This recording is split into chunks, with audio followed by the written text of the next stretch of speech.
것 같아요. 자, 그런데 또 어떻게 하겠습니까? 해야죠. 자, 여호수아 1장 8절입니다. 이 율법책을 시작. 이 율법책을 내 입에서 떠나지 말게 하며 주야로 그것을 묵상하여 그 안에 기록된 대로 다 지켜 행하며 그리하면 내 길이 평탄할 것이며 내가 형통하리라. 아멘. 예. 가끔 하나씩 두씩 틀립니다. 조사가. 그런데 이해해 주시기 바랍니다. 빨리 1년이 지나가길 바랍니다. 근데 의미는 있죠, 여러분들? 예, 의미 있어요. 이제 한 번 정도 또 처음으로 돌아가셔가지고 첫째 주에 어떤 암송을 또 한번 해보십시오. 그럼 또 기억이 날 겁니다. 제가 얼마 전에 이렇게 성경을 이렇게 쭉 읽다가 우리 그때 그 성경 읽는 순서에 따라 신명기를 읽다가 이거 많이 눈에 익은 말씀인데 보니까 얼마 전에 우리가 암송했던 그 말씀이더라고요. 굉장히 반갑더라고요. 그런 또 은혜가 있습니다. 자, 저는 계속해서 사도행전 말씀을 가지고 전하고 있습니다. 사도행전 3장을 우리가 오래전에 살펴보았죠. 3장은 안진뱅이를 고쳐준 베드로의 기적 사건과 안진뱅이를 고친 사건에 담겨있는 영적인 의미를 설교하는 베드로의 설교였습니다. 그리고 4장은 3장에서 이루어진 베드로의 설교에 따른 그 결과가 어떻게 나타나는지를 보여주는 말씀입니다. 그래서 지난주에 베드로 설교 결과로서 두 가지를 생각해 보았습니다. 첫째는 베드로가 말씀을 전할 때 남자 중 5천 명이 그 말을 듣고 믿게 되었다라는 결과를 말씀드렸고, 두 번째 결과는 베드로와 요한이 설교를 전하는 도중에 사두개인과 또 제사장과 그리고 성전 경비대원들이 찾아와서 설교를 중단시키고 두 사람을 감옥에 구금시켰다라는 그 결과에 대해서 말씀을 함께 생각해 보았습니다. 자, 오늘 말씀은 이제 베드로와 요한이 그 다음날 풀려나서 산헤드린 의회 앞에서 신문을 받는 장면입니다. 자, 산헤드린은 아마 여러분들이 여러 번 들어보신 기억이 나실 거예요. 모두 71명으로 구성된 사람으로서 이스라엘이 정치, 종교 그리고 사법에 이르기까지 지대한 영향과 결정을 끼쳤던 최고 법원이라고 말할 수가 있을 겁니다. 그 당시 이스라엘을 지배했던 나라가 로마였어요. 로마는 산헤드린 공회에다가 권한을 주었는데 사형에 관한 권한을 제외한 모든 권한을 주어서 산헤드린은 그 나라의 모든 것들을 자기들 마음대로 처리하며 결정할 수가 있었습니다. 자, 그런데 오늘 본문 5절과 6절 말씀을 보면은 베드로와 요한 두 사람을 신문하기 위해서 산헤드린 회원 71명 전부가 모인 것이 아니라 대제사장이었던 안나스와 가야바 그리고 몇몇의 인사들과 함께 대제사장 문중 사람 몇몇이 모여들었습니다. 오늘 6절 말씀에 보면 안나스라는 사람이 나오는데요. 안나스는 전직 대제사장입니다. 그러니까 지금은 아닙니다. 이 안나스에게는 아들이 있었는데 아들 중 5명이 아버지의 뒤를 이어서 대제사장 직분을 감당했고 사위가 있었는데 사위 중 1명도 역시 대제사장직을 감당했습니다. 오늘 본문 6절 보면은 가야바라는 사람이 나오는데 바로 그 가야바가 안나스의 사위입니다. 그러니까는 이 안나스 집안은요, 오랜 세월도록 이스라엘에서 가장 막강한 권력을 가지고 있었던 산헤드린 의장으로서 이스라엘을 다스리고 통치하고 있었던 것입니다. 자, 그런데 갈릴리 어부 출신이었던 베드로와 요한 두 사람을 신문하기 위해서 안나스를 비롯한 가야바와 그 집안에 권력 있는 사람들이 총 출동을 한 것입니다. 그만큼 3장에서 베드로가 안진뱅이를 고친 사건과 그 의미를 설교했던 설교의 내용이 그들에게는 중차대한 문제였기 때문입니다. 그래서 첫 만남을 갖자마자 이 산헤드린 의회는요, 베드로와 요한에게 이렇게 질문을 합니다. 오늘 본문 7절 말씀을 보시기 바랍니다.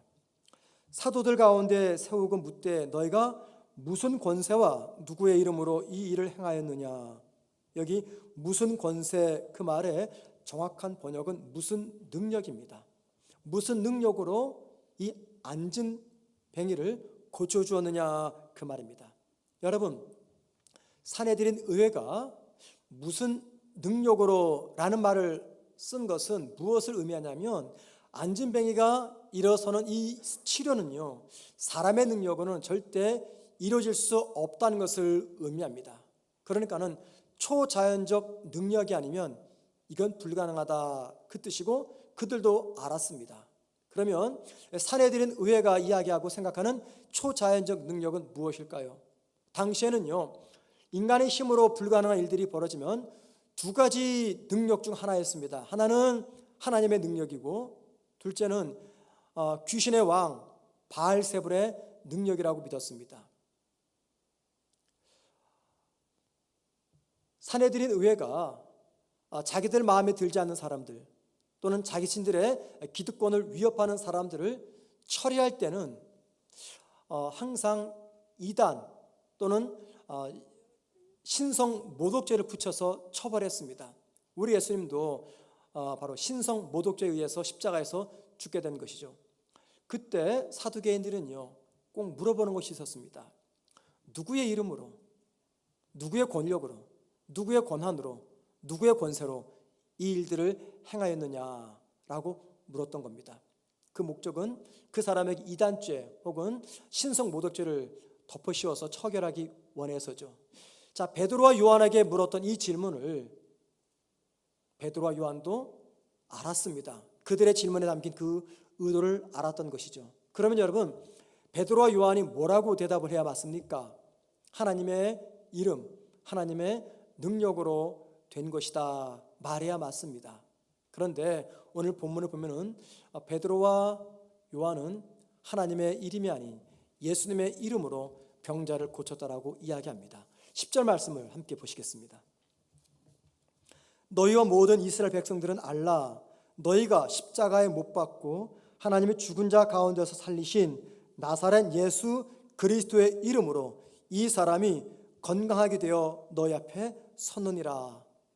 예수의 이름으로 이 병자가 고침받았다, 그 말입니다. 자, 그리고 그 다음 절인 11절에서는 그 예수님을 조금 더 보충 설명합니다. 함께 보시겠습니다. 이 예수는 너희 건축자들이 버린 돌로서 집 모퉁이의 머릿돌이 되었느니라.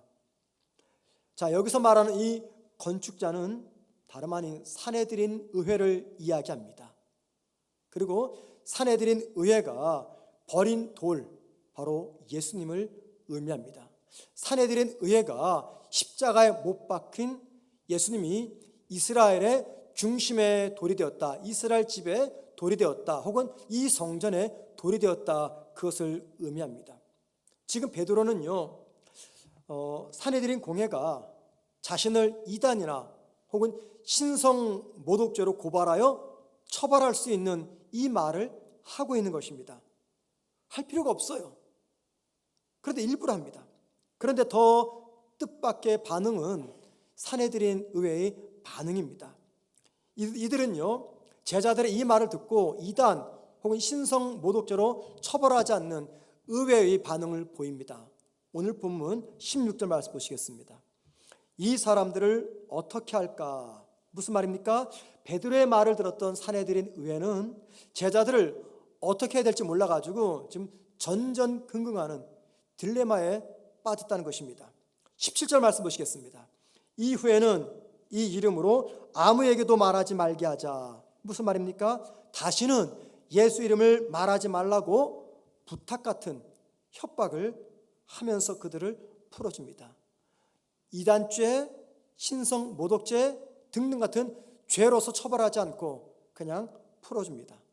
여러분, 이 본문을 묵상하면서 저에게 하나의 질문이 생겼습니다. 아마도 누구도 이 본문을 묵상하다 보면 저와 똑같은 질문을 갖게 될 것이에요. 그것은 베드로는요, 몇 주 전만 하더라도 예수님이 산헤드린 공회에 붙잡혀가지고 재판받았던 그때만 하더라도, 몇 주 전만 하더라도 당신도 예수의 제자다라고 말했던 어린 여자 종의 말을 듣고 화들짝 놀라가지고 주님의 제자임을 부인하며 예수님을 3번씩이나 모른다고 부인했습니다. 그런데 지금은 당대 최고의 권력기관인 산헤드린 의회 앞에서 예수님이 하나님의 아들이며 하나님께서 약속하신 구세주이며 메시아임을 전하고 있습니다. 그리고 또 하나 놀라는 것은 그런 이야기를 들음에도 불구하고 왜 산헤드린은 이 제자들을 처결하지 않는 것인가 라는 겁니다. 무슨 이유 때문에 이렇게도 못하고 저렇게도 못하고 딜레마에 빠진 것인가 라는 거죠. 자, 이 두 가지 질문에 답을 찾아보는 것이 오늘 설교의 목적입니다. 첫 번째입니다. 두 제자가 산헤드린 의회 앞에서 담대하게 말할 수 있었던 이유는요, 다름 아닌 성령 충만함 때문입니다. 성령 충만함. 자, 오늘 본문 8절 말씀을 함께 보시겠습니다.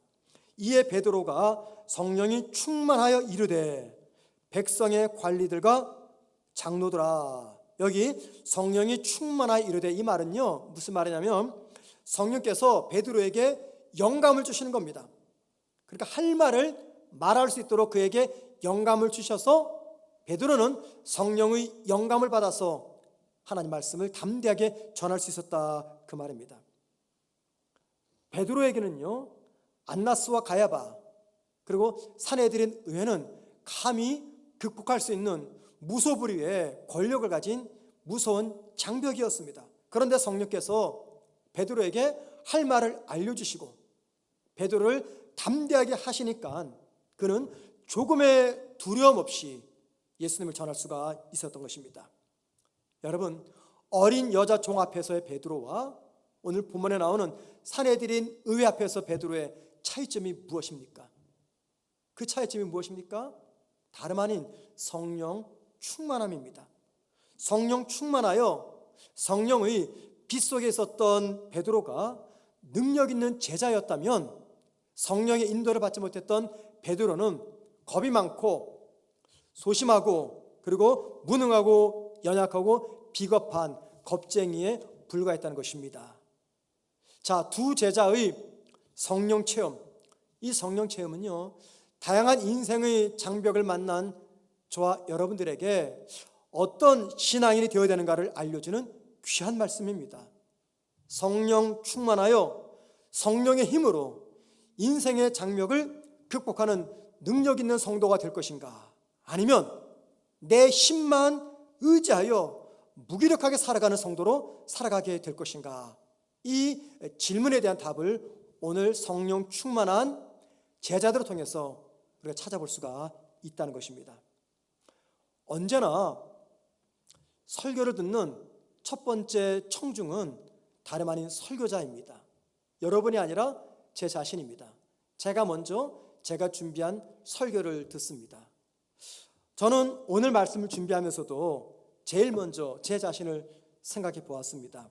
저는 매 주일마다 설교를 하는 설교자입니다. 설교의 목적은 어떤 세상의 지식이나 단지 성경의 지식만을 전하는 것이 아니라 설교를 듣는 여러분들을 하나님의 현존 앞으로 인도하는 것입니다. 설교의 목적이 여러분이 지, 정, 의를 움직여서 하나님의 현존 앞으로 나오도록 하는 것이라면 이건 결코 저의 힘으로, 나의 지혜와 지식으로 또는 나의 의지로 될 수가 없는 일입니다. 처음부터 끝까지 성령이 도와주셔야지만이 이 일은 가능한 일입니다. 설교 본문을 선택하는 것부터 그 본문을 묵상하고 자료를 모으고 설교 원고를 쓰고 설교를 전달하는 이 전 과정이 성령님의 도우심과 은혜로 이루어지는 것입니다. 설교와 관련해서만 그렇진 않죠. 설교를 전하고 또 준비하는 과정뿐만이 아니라 저희 삶 전체가 성령님의 도우심으로 살아갑니다. 제가 예수를 나의 구주로 고백하며 영접했던 것, 이건 전적인 성령님의 도우심이었고 은혜였습니다. 예수를 믿고 난 뒤 부족한 제가 어떻게 해서든지 믿는 성도답게 살아가려고 힘쓰고 애쓰는 것도 성령님의 도우심 때문입니다. 이른 새벽 떠지지 않는 눈을 비비면서 더 자고 싶은 유혹을 뿌리치고 새벽 기도회로 나오는 것 역시 성령님의 도우심의 은혜 때문입니다. 살면서 만나는 다양한 실패가 있습니다. 받는 상처가 있고 겪는 고난과 두려움과 억울한 순간이 있습니다. 그 모든 상황 가운데서도 기쁨과 평안을 잃지 않고 믿음의 사람으로 살아가게 하는 것도 성령님의 도우심입니다. 식사 시간 주문한 음식을 앞에 놓고 많은 사람들이 있는 가운데서도 그들을 의식하지 않은 채 눈을 감고 고개를 숙여서 감사 기도하는 것도 성령님의 도우심의 은혜 때문입니다. 믿은 자로 살아가기 때문에 손해를 봐야 될 때가 있어요. 내가 예수 믿지 않으면 이 모욕, 이 손해 당하지 않아도 되고 겪지 않아도 되는데 예수 믿는 이유 때문에 어쩔 수 없이 내가 모욕당합니다. 내가 금전적인 손해를 봅니다.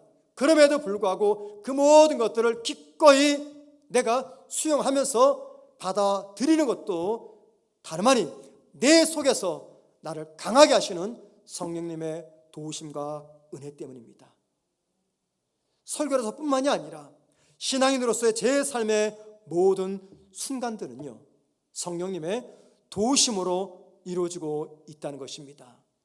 제가 살아왔던 지난 과거, 살아가는 현재, 미래에 맞이하게 될 어떤 순간들, 이 모든 시간과 순간들이 성령님의 도우심으로 제가 살아왔고 살아가고 있으며 살아가게 될 것입니다. 그런데 여러분, 이 은혜가 저만이 누리고 있는 은혜입니까? 여러분은 경험하지 못하고 저만이 누리고 있는 은혜입니까? 아니죠.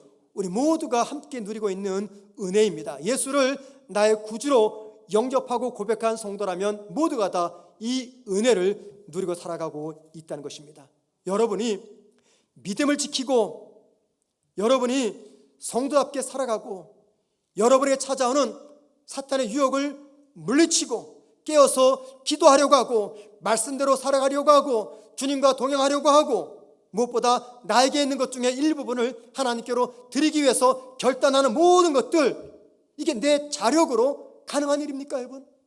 그렇습니까? 여러분의 힘으로 이게 가능한 일입니까? 아니요, 절대 아닙니다. 이것은요, 성령의 도우심과 은혜가 아니면 될 수 없는 일인 것입니다. 이처럼 성도가 상처와 눈물과 두려움만 이 세상 속에서 함몰되지 아니하고 힘들지만 끝까지 믿음의 자리를 지키는 것은 다름 아닌 성령님의 도우심 때문입니다. 그리고 세상은 성령의 도움을 받아 살아가는 우리의 모습 보면서 그들에게는 없는, 그러나 우리에게 있는 믿음의 능력과 영생의 소망을 궁금해하는 것입니다. 두 번째입니다. 베드로와 요한이 두려움 없이 담대하게 산헤드린 의회의 질문에 응할 수 있었던 이유는요, 제자들에게는 그들의 믿음의 증거가 있었기 때문입니다. 믿음의 증거. 다른 말로 말하면 산헤드린 의회가 제자들을 처벌하지 못했던 이유가, 그것은 제자들의 말이 사실임을 증명하고 입증해주는 증거가 있었기 때문이다, 그 말입니다. 왜 산헤드린 의회가 전전긍긍하며 이러지도 못하고 저러지도 못하는 딜레마에 빠집니까? 그것은요, 제자들이 말하는 것이 사실임을 입증해주는 증거가 있었기 때문이에요. 자, 그 증거가 무엇입니까? 예수의 이름으로 병을 고침받은 안진뱅입니다. 자, 여러분, 오늘 보면 14절 말씀 보시겠습니다. 병 나은 사람이 그들과 함께 서 있는 것을 보고, 그 다음 보세요, 비난할 말이 없는지라. 병 나은 사람이 앞에 있어요. 그러니까 제자들을 비난할 수가 없는 겁니다. 또 하나 볼까요? 16절입니다. 이 사람들을 어떻게 할까? 이 사람들은 제자입니다. 그들로 말미암아 유명한 표적 나타난 것이 예루살렘에 사는 모든 사람에게 알려졌으니, 무슨 말이냐면 제자들로 인해서 날 때부터 걷지 못했던 안진뱅이가 걷게 된 것이 예루살렘 모든 사람들에게 알려졌기 때문에 그 다음 보세요. 우리도 부인할 수 없느니라 말합니다. 우리도 부인할 수 없느니라. 두 제자는 그동안 무슨 설교했어요? 산헤드린 의회가 십자가에 못 박아 죽인 예수를 하나님이 다시 살려내셨다. 그리고 그 주님의 이름으로 날 때부터 걷지 못했던 안진뱅이가 걷게 되었다라고 이야기합니다. 자, 여러분, 제자들의 이 설교는 지금 누구의 마음을 아프게 하는 설교입니까? 누구의 치부를 드러내는 설교입니까? 산헤드린 의회입니다. 왜? 그들이 예수를 죽였잖아요. 왜 죽였습니까? 예수님이 하나님의 아들이라고 하니까는 죽여버렸어. 그런데 제자들의 설교는 죽인 그 예수님을 하나님이 살려내셨다. 그리고 구원자가 되셨다. 메시아가 되셨다. 그리고 더 나아가 그 예수 이름 때문에 병든 자가 나음받았다 설교합니다. 이것은요, 사두개 이 산헤드린 의회가 숨기고 싶은 치부를 드러내는 설교입니다. 자, 그런데 여러분, 감추고 싶은 자신들의 치부를 드러내는 설교를 듣는데도 불구하고 이 사람들은 아무 행동을 하지 못합니다. 왜 그렇습니까? 제자들의 설교가 사실임을 입증해주는 증거인 안진뱅이가 그들 앞에 서 있었기 때문입니다. 산헤드린 의회 앞에 서 있었던 그 안진뱅이는 제자들이 설교했던 설교 내용이 거짓이 아닌 참된 내용임을 입증하는 증거였던 것입니다. 자, 여러분, 한번 이 장면을 상상해 보세요. 무소불위한 권력을 지닌 이 산헤드린 의회 앞에서 조금 더 떨지 않고 당당하게 내가 보고 들은 것을 말할 수 없다 이야기하는 제자들의 모습과 그 말을 듣고 어찌할 바 몰라 전전긍긍하는 딜레마에 빠져 있는 산헤드린 의회들의 모습을 한번 상상해 보십시오. 여러분, 이 산헤드린 의회는요, 이 세상을 상징합니다. 제자들은 교회와 성도들을 의미합니다. 진리를 알고 있는 제자들의 당당한 모습과 그 진실을 은폐하기 위해서 전전긍긍하는 종교 지도자들의 모습은요, 원래는 교회와 세상의 관계, 성도와 세상의 관계였습니다. 이 세상에 존재하는 교회는요, 언제나 당당했습니다. 이 세상을 살아가는 믿는 그리스도인들은요, 언제나 자신이 있었어요. 왜요?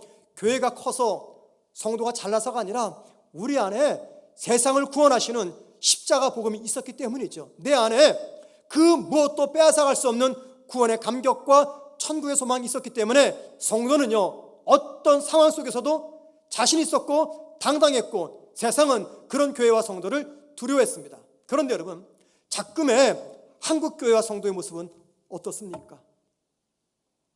교회와 성도는 교회와 성도를 향해 비난하고 정죄의 돌을 던지는 세상을 향해서 우리가 믿는 복음이 진리임을 증거하지 못하고 있습니다.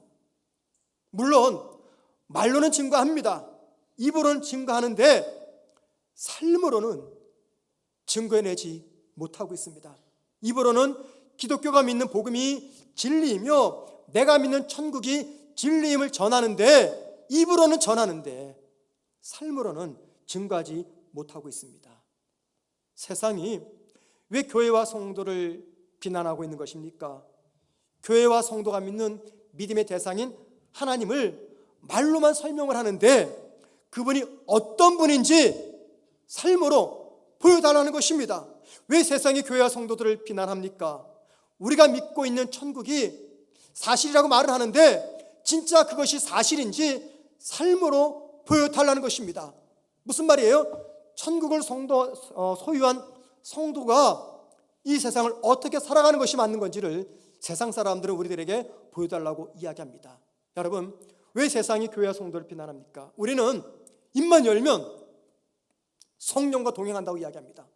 성령께서 나와 함께 하신다고 이야기합니다. 주님이 나와 동행하신다고 이야기합니다. 그런데 말로 하지 말고 진짜 그런지 아니한지 삶으로 좀 보여달라고 세상은 저와 여러분들에게 요청하고 있습니다.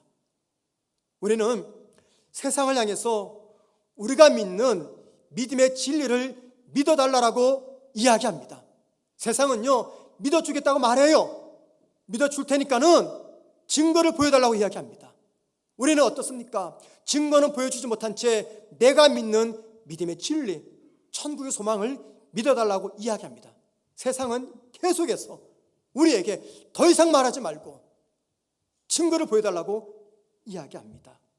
우리가 믿는 믿음을 증명할 증거를 보여주지 못하니까 세상은 하나님을 믿는 우리와 하나님 믿지 않는 그들과 별반 다를 바가 없다고 하면서 믿는 저와 여러분과 우리 교회를 신뢰하지 못하며 비난합니다.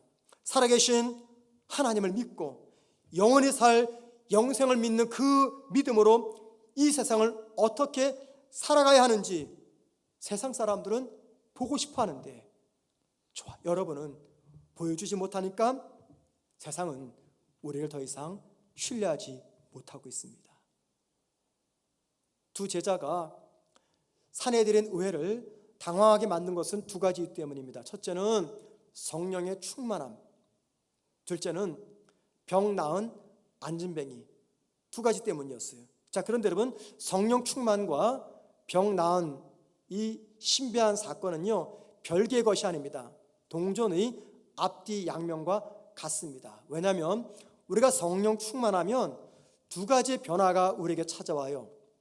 첫째는 성령 충만하면 성령의 은사가 주어집니다. 많은 성령의 은사가 있죠. 그 중에 하나가 뭐냐면 병 고치는 은사입니다. 그래서 성령의 은사가 나타나는데 세상 사람들은 그걸 이해하지 못합니다. 수용하지도 못합니다. 왜 그렇습니까? 그들의 눈에 그게 신비이기 때문입니다. 두 번째, 성령 충만하면요 우리의 성품이 변합니다. 성령 충만하면 성령의 빛 속에서 살아가기 때문에 우리의 성품이 변하게 됩니다. 자, 우리의 성품이 변하면 세상 사람들은 변화된 내 성품을 보게 됩니다. 자, 변화된 내 성품을 바라보면서 세상 사람들은 우리가 이야기하고 우리가 증언하는 성령의 신비한 은사들을 믿습니다. 신비한 은사 그 자체는 믿지 못하겠지만 이것이 성경에서 말하는 하나님의 역사여 은혜라고 말하는 당신을 내가 믿으니까는 이것을 기독교의 기적이라고 내가 받아들이겠습니다. 반응하는 것입니다.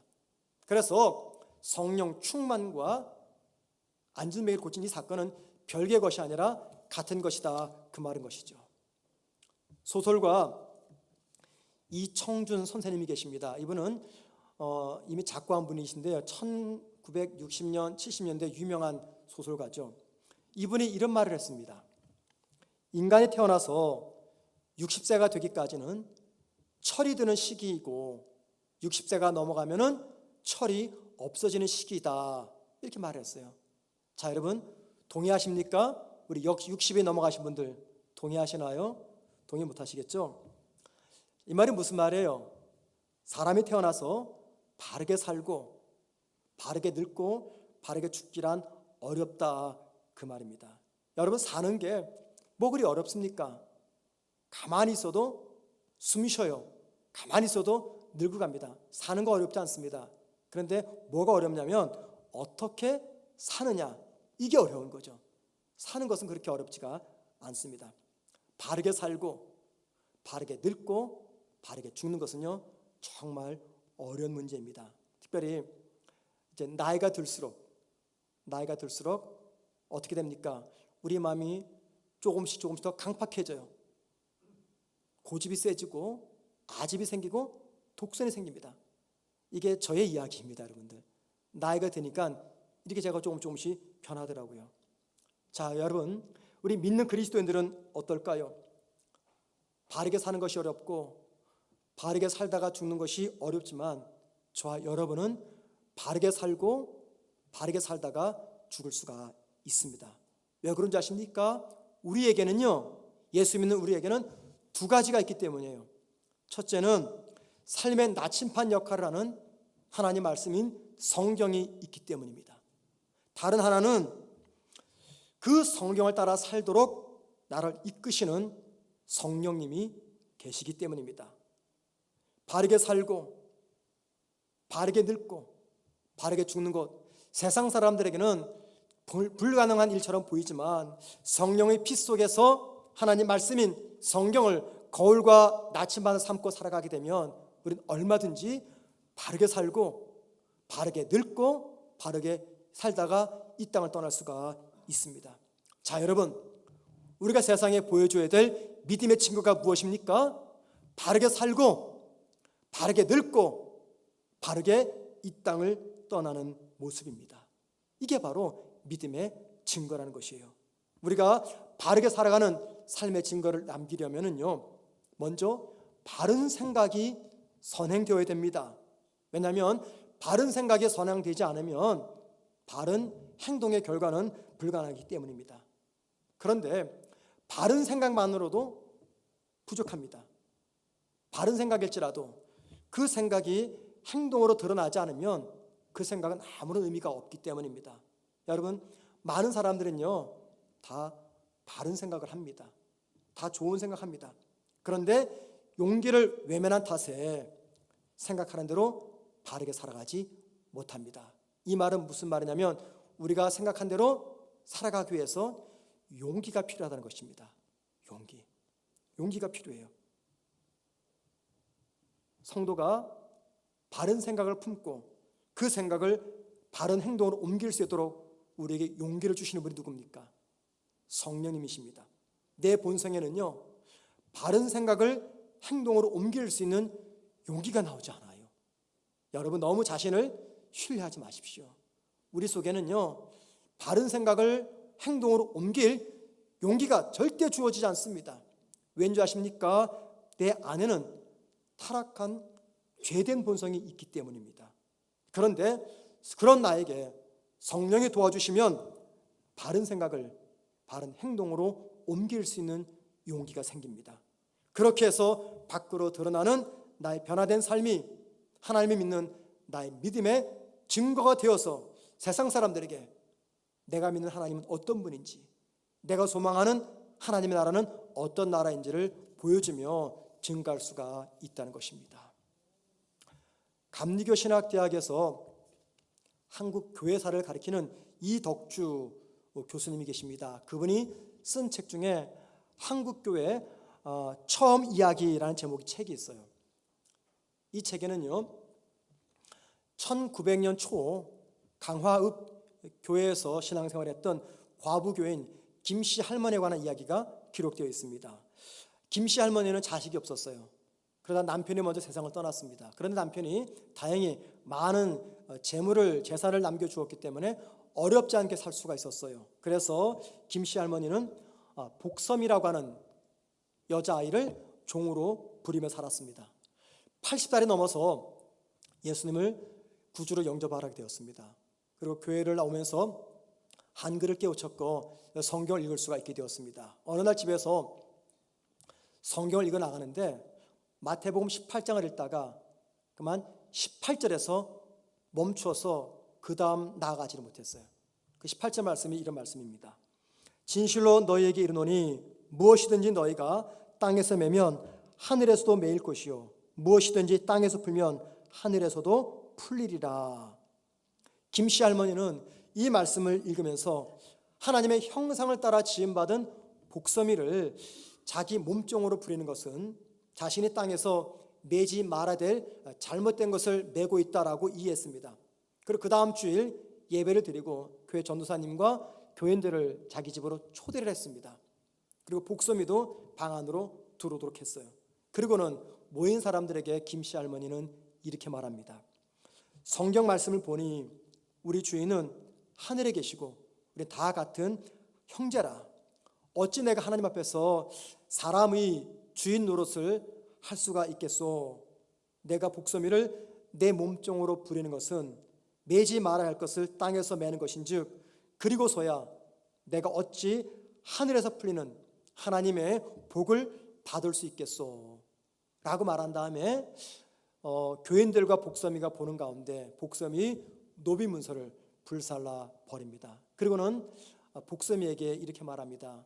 복섬아, 너는 더 이상 종이 아니라 자유의 몸이니 이제 이 집을 떠나도 좋다라고 말합니다. 그러자 복섬이는 울면서 이 집을, 할머니를 떠나지 않겠다고 이야기하고 전도사님의 조언을 따라서 김씨 할머니는 복섬이를 양녀로 삼게 됩니다.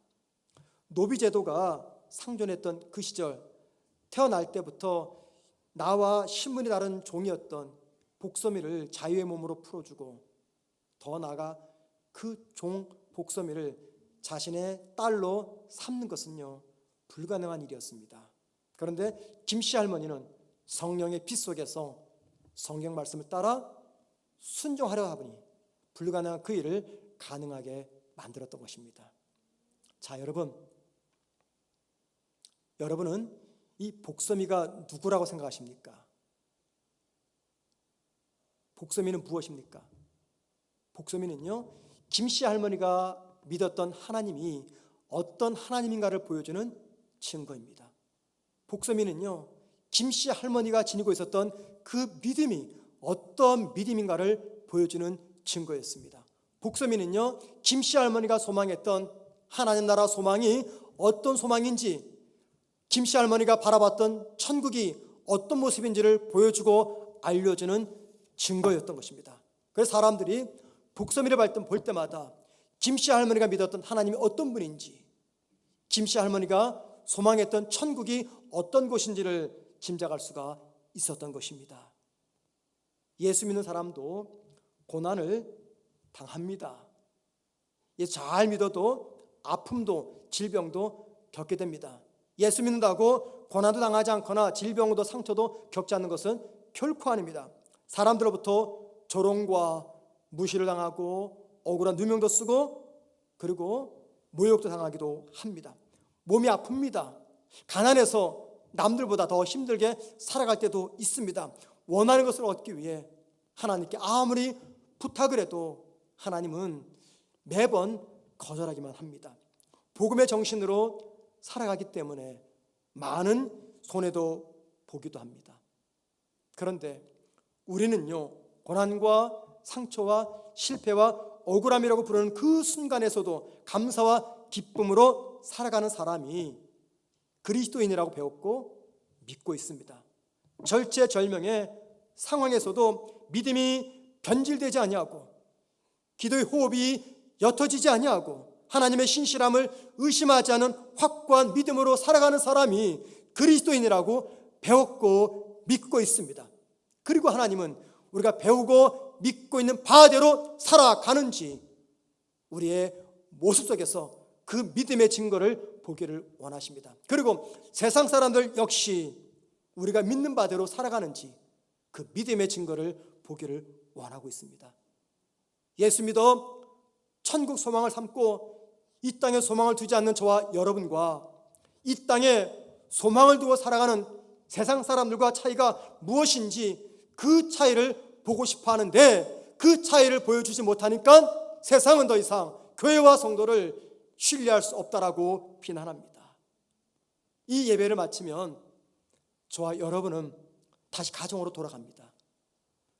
그리고 날이 밝으면 내일 아침에는 일터로 혹은 학교로 혹은 세상 속으로 돌아가게 됩니다.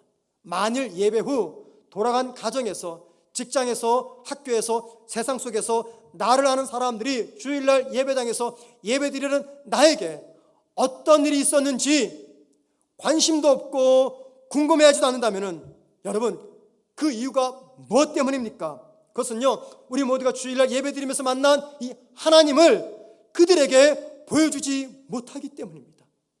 주일날 예배를 통해서 들었던 하나님의 말씀대로 살아가지 못하기 때문에 세상 사람들은 주일날 이 예배당에서 지금 어떤 일이 벌어지는지 관심조차 두지 않는다는 것입니다. 그 책임은 누구에게 있습니까? 세상에게 있습니까? 아니면 세상 속에 살아가는 저와 여러분에게 있습니까?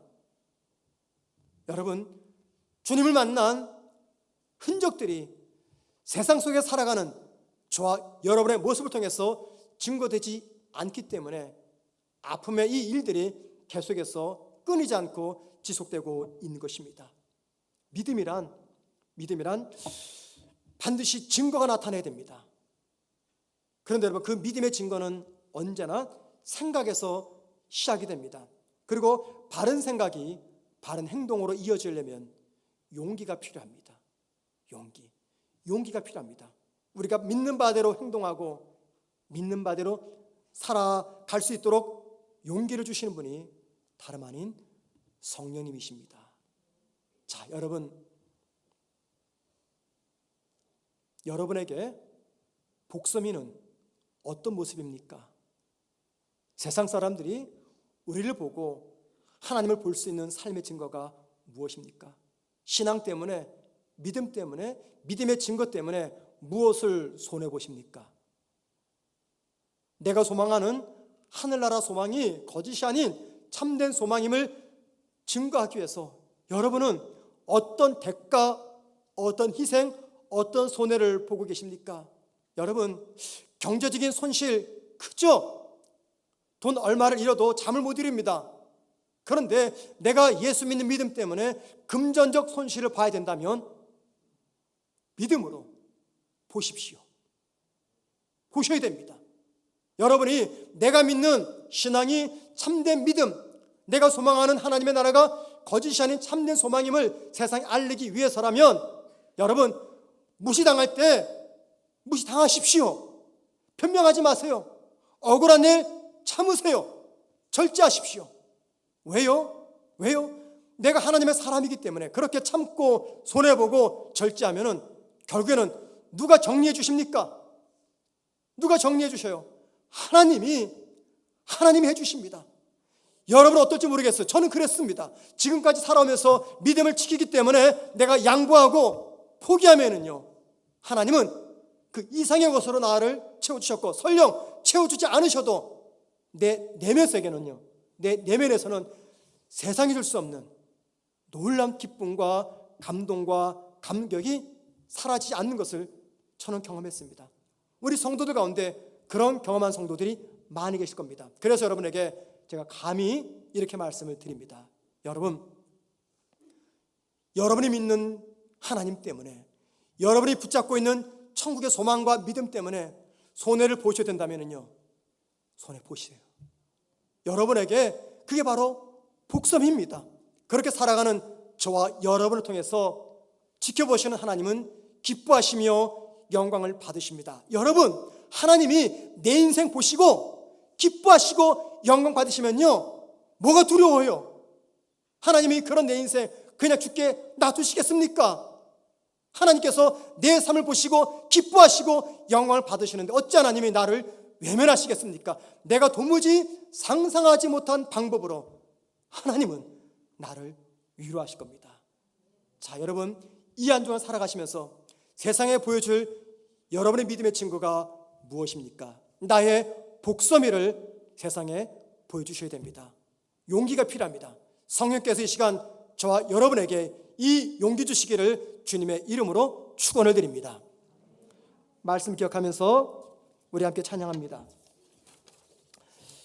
오늘 말씀, 하나님 있는 성도의 모습에서 나타나야 될 믿음의 증거가 이 찬양 가사에 다 담겨 있어요. 들어보세요. 화려하지 않아도 정결하게 사는 삶, 믿음의 증거죠. 가진 것이 없어도 감사하며 사는 삶, 믿음의 증거입니다. 내게 주신 작은 힘 나눠주며 사는 삶, 믿음의 증거죠. 2절은 이렇습니다.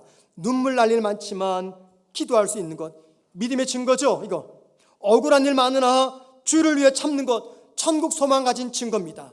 비록 짧은 작은 삶, 주 뜻대로 사는 것, 이게 바로 우리 믿음의 증거라는 것입니다. 말씀을 기억하면서 찬양하며 준비하신 헌금 드립니다.